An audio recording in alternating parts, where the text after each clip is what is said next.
Welcome back to Curious Minds, Infinite Answers. It means a lot that you pressed play here today, because while some of my episodes are spoken from the intellect side of things, this one today, once more, will be coming from the heart.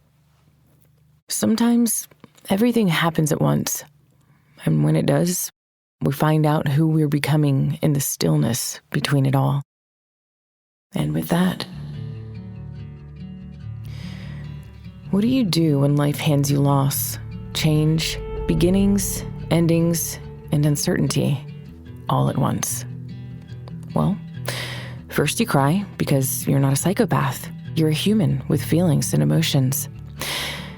Then you pause, you listen, you feel, and then you let go of trying to control the timing. There are seasons in life that don't ask for permission. They just arrive without warning, shifting the light, stirring the soil, whispering, everything's about to change. Hi, I'm in one of those seasons, and I'm sure you've been there too. I'd like to share what the hard parts of life are teaching me, in hopes that maybe something you hear might help you along your path one day too. This heart wreck season isn't a loud one. It's not the kind with sirens or headlines. It's the quiet kind. The kind that changes you on the inside first. It's the storm that didn't tear the house down. It just rearranged the furniture of my mind a little bit. I didn't see it coming. But one day, I looked around and realized I'm no longer standing in the same place, even though nothing around me looks physically different. In the face of grief, being sick, losing income, trying to build something new, having to say goodbye, getting ready to complete my undergrad, and about to turn 40, I've decided to surrender to life and let it unfold as it may. I figure if I let go of trying to blame or what if my way around, if I stop trying to fix or understand every corner of this season of everything all at once, and instead begin to feel my way through, maybe with one foot in front of the other, I'll find myself in a place better than I could have ever dreamed of. I mean, I'm realistic. I could also end up in the opposite place, the place of nightmares. But then again, I feel like I'm already there. And like I used to say to my boy Jack, may he rest in peace, every night before we went to bed, I'd say,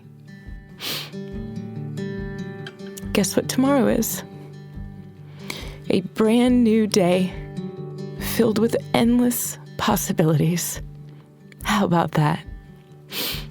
And he'd drift off to sleep, trying desperately to maintain eye contact as I caressed his little head and then took my own restful sleep.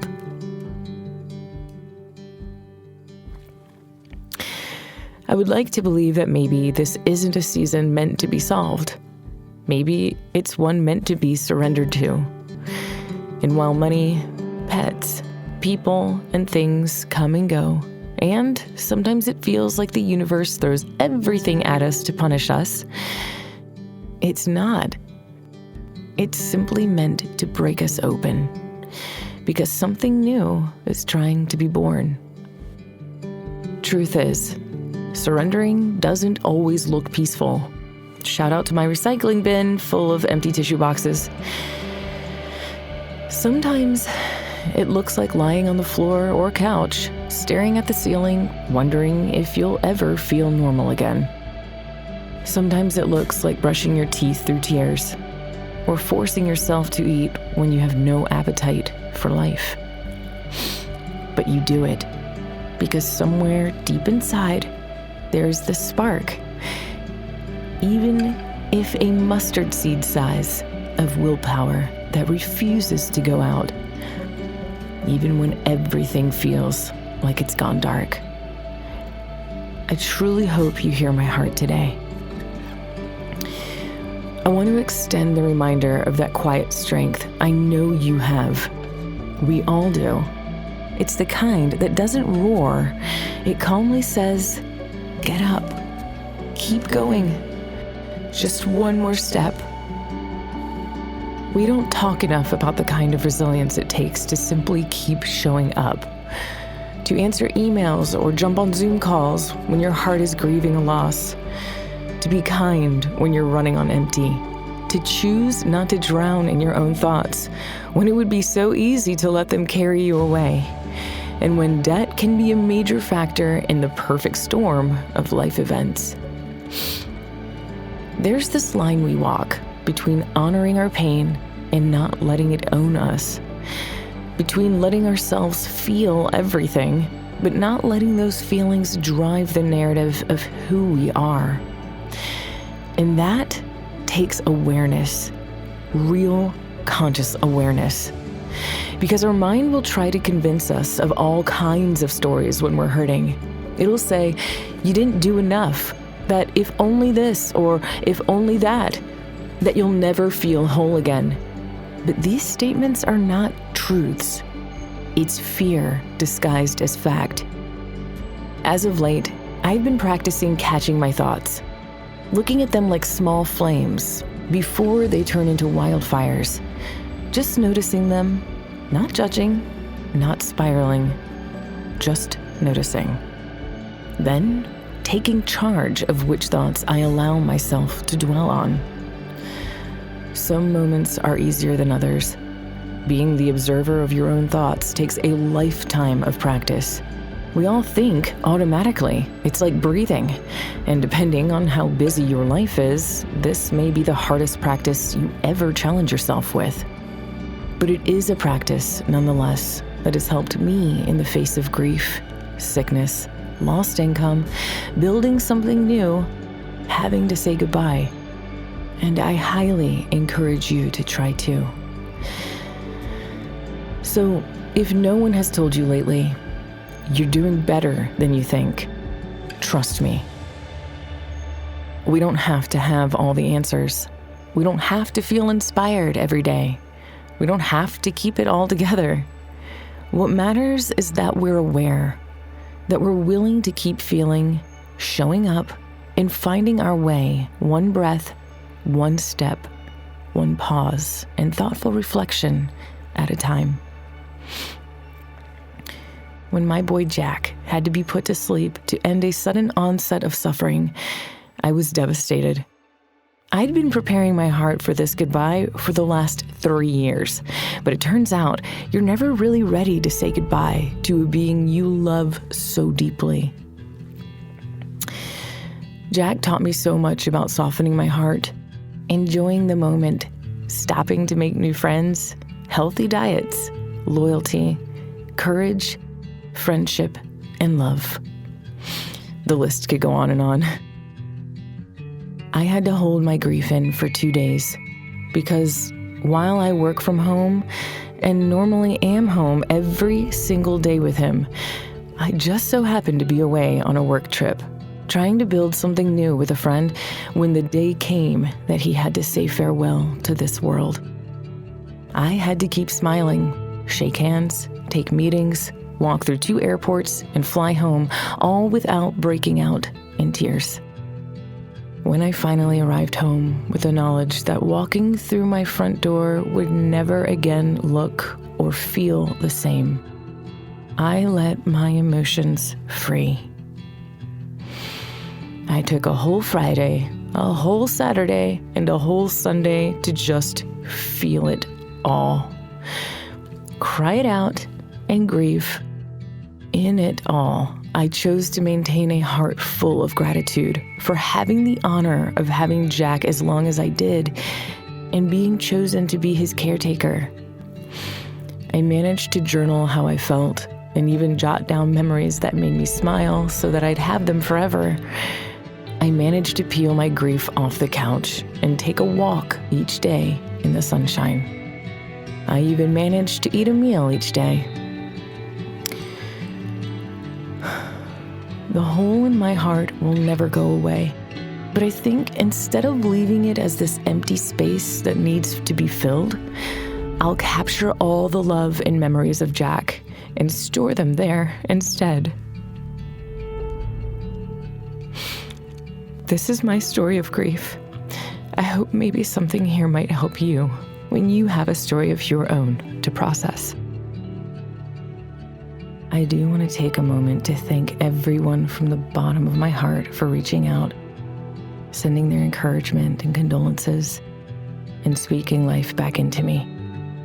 I treasure all of you.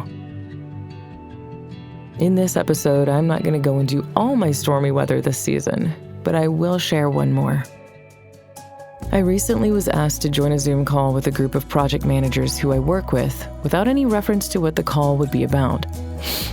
I've been working on a retainer with this company for 5 years now, and turns out the company needs to terminate all their retainer partners due to budget limitations. I'll still work with them, but on an a la carte basis. During this call, I felt oddly at peace. Though I was caught a bit off guard, and though I'm facing a mountain of debt while trying to build something new with no current profit, I gracefully nodded and let them know I understood. I expressed my hope that the company find its footing in profitable success again, and I told them that I'd be here if they needed anything at all. Instead of mentally spiraling into the debt narrative or letting frustration take over, somehow, I chose peace.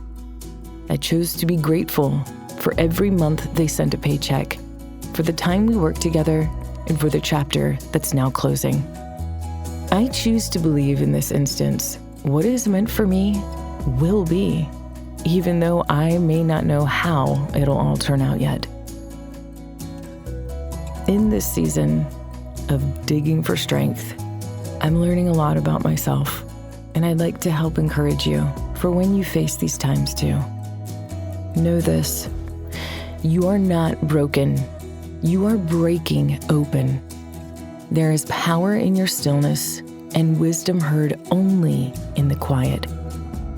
There is so much strength and courage in your willingness to sit in discomfort. And there is resilience in your softness. Do not let your heart get hard. This is a storm, yes. There will be more. But remember, when things happen one at a time or all at once, you're still here and you're being built for more. What we cannot see yet may just be what was always meant for us. Hold on. And when the time comes, when the dust settles, you'll look around and realize you made it through. Until next time, be kind to yourself. Be aware and in charge of each thought and the direction it tries to lead you. And trust that you're becoming something stronger, something braver, something more free and true to you. In this, the quiet storm.